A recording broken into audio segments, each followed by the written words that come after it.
Hey, what's going on everybody? Welcome back to my YouTube channel. In this video, I will be showing you how to make this simple quotes generator using React.js and the API Ninja's free quotes API.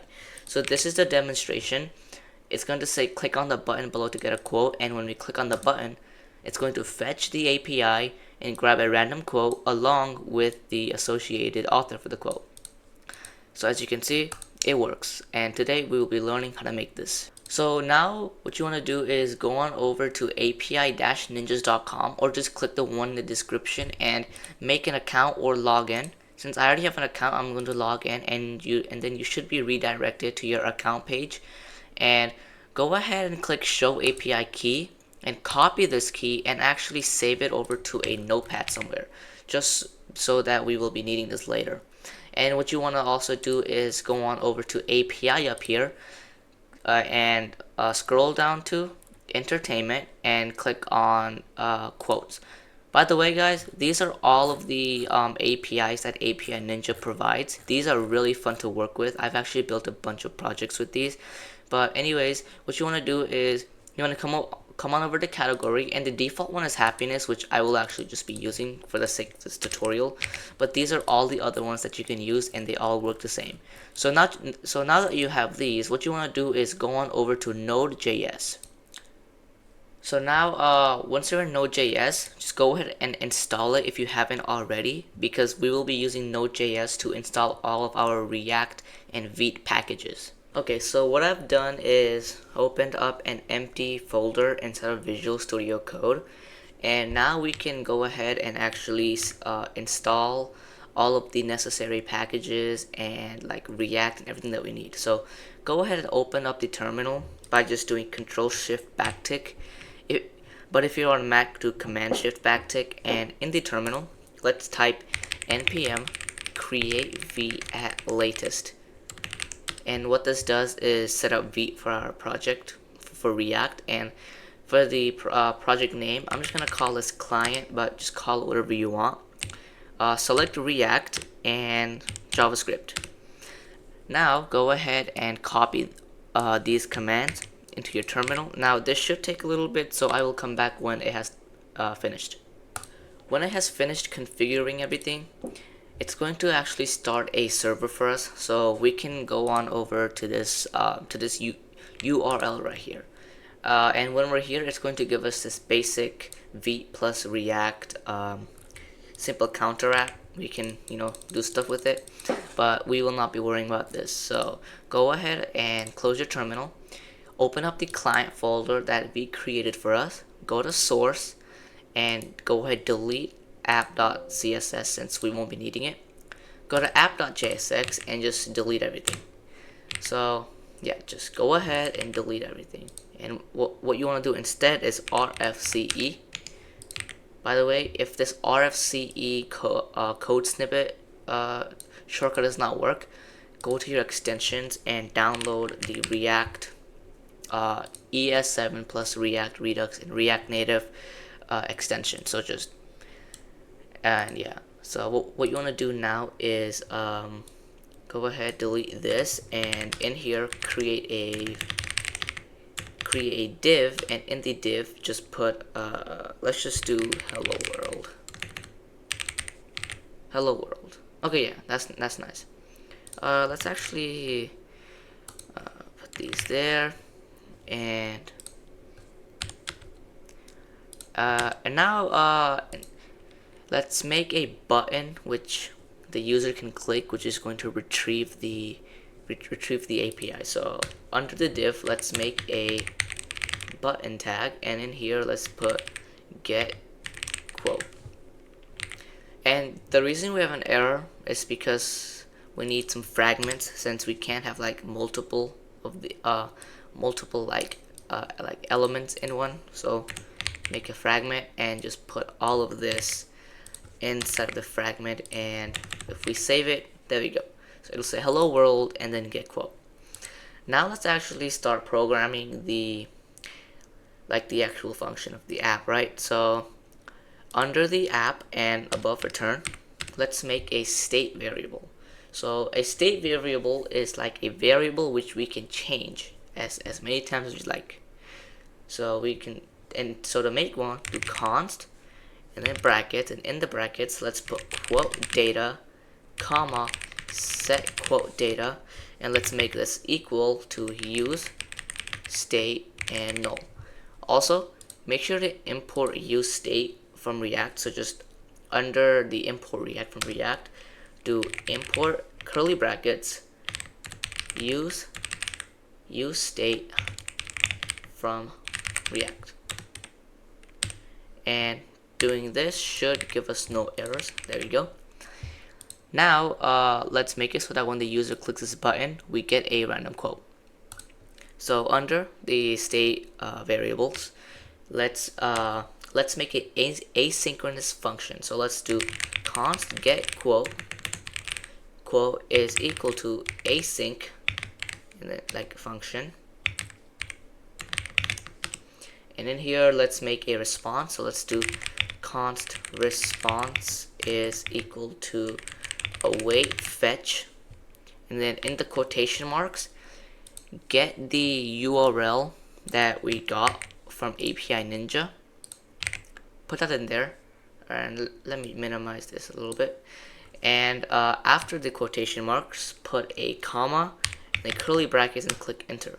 Now in here, put headers, and then colon, and then after that, put curly brackets, and put another quotation marks, and put x dash API dash key is equal to, or put colon, and put another quotation marks, and grab your own API key. So that's my API key right there, and paste it there. So what this is doing is, well, actually it's not gonna do anything right now. Let us write some more code, and then I will come back and explain to y'all what is happening. So under all of this, let's put const data is going to be await response.json, and under here let's put set quote data to data. So what is happening is, when we run this get quote asynchronous function right here, it's going to first fetch this API right here. And in order to fetch this API, we're going to need our API key, which we can do by giving a header of x API key and then putting our API key. And this const data is equal to response.json. What this is doing is we are just waiting until this response gives us some JSON. So awaiting response.json, and under here on set quote data 0. Okay, this is just setting the state variable to be the data that we got. I will explain what the 0 does in a bit, but let's actually go ahead and under the const data is equal to await response.json, let's put console.log data. So let's actually log the data and see what's happening. And let's run this whenever the button is clicked. So in the button, let's put a on click is equal to get quote. So let's save this, and going over to your website right here, right click inspect. Let me bring it here. Going over to console. So let's refresh and let's click get quote. And when we get the quote, as you can see, it's giving us an array. And in the array, since arrays start at 0, when we click the 0, it'll give us the author, the category, and the quote. And the reason I put 0 here is so that we get the actual array and not like all of this junk right here. And now we can also just do console.log data 0 dot and the quote. If we do this instead of just console.logging the data, what happens is it actually just logs the quote. So we can do this many times. I'll do it again, and it'll do it again. So now let's actually make it so that instead of this hello world showing up here, it'll give us the quote and the author of the quote. So instead of hello world being here, let's make a ternary operator. So what this does is just if this is true, then show this on the website, else show this. So it's basically like a if else, except it's like a lot more simpler to do. And the good thing about, or the great thing about JavaScript, not JavaScript, React.js is that we're able to do this because we're using JSX and not just regular HTML. So let's remove this div hello world, and let's actually put another div in here. And in this div, let's put curly brackets, and in this curly brackets, let's do quote data question mark. This means that if we have quote data, then we're going to execute everything that's after this question mark right here. So if there is a quote data, then let's add a p tag, and in the p tag, let's put 2 more curly brackets, and in here let's do quote data, and then starting at array 0 dot quote. And now after this, let's add a break tag. And wait, did I do something wrong here? Actually, hold on. Let's just test this by doing this right now. And so if we do have the quote data, then we're going to display the quote. Else, if we do not have the quote data, then let's display an h4, which says click the button below to get a quote.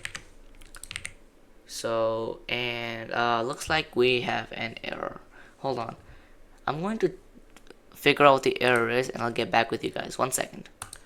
Alright, so I actually see what I did wrong. So as you can see in this quote data, we are actually getting the quote data which starts at 0. But if you notice up here, we are setting the quote data which is already at 0. So when we do quote data 0, we're basically getting nothing, which gives us a bunch of errors.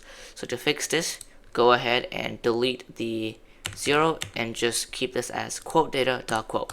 So if we save this and we refresh, and if we do get quote, then yep, there we go, it should give us the quote. And now let's get the author, which to get the author is pretty simple. Under the p tag, let's just add a break, which just adds a line. And under the break, let's add another p tag. And hold on, actually, instead of doing this, which is just gonna give us a bunch of errors, let's just delete all of this and add a fragment. And in the fragment, we can add a p tag, which gets us the quote, hold on, quote data dot quote. And under this p tag, let's also put like a break. Actually, this is not gonna work. Let's put a line or like a dash, and after this dash, let's put quote data dot author. And let's just remove the fragments. So since we're already like putting both the quote and the author into a p tag, we're not gonna need the fragments. So now if we refresh and if we click get quote, it'll give us the quote and the author. And let me see if I'm actually able to add a break tag inside of the p tag. So let's do break, and oh yeah, so it looks like it works. So yeah, and whoops, let's add the dash after the break tag, and yeah, there we go. So we can click get quote, and it'll give us the quote and the author. Nice, so it works.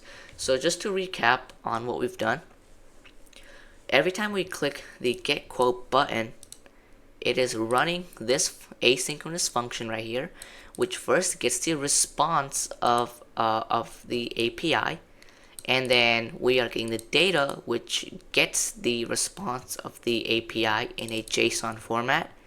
And we can remove this console.log since we're done testing it. And what happens after we get the data is it is setting the state variable of quote data to be the data. And under here, what we're doing is we are checking if there is a quote data in the quote data, then we're going to show in a p tag the quote and then the author. Else, if there is not a or like if the quote data is still null, then we're gonna have an H4 which says click the button below to get a quote. Alright, so that is basically what our project does.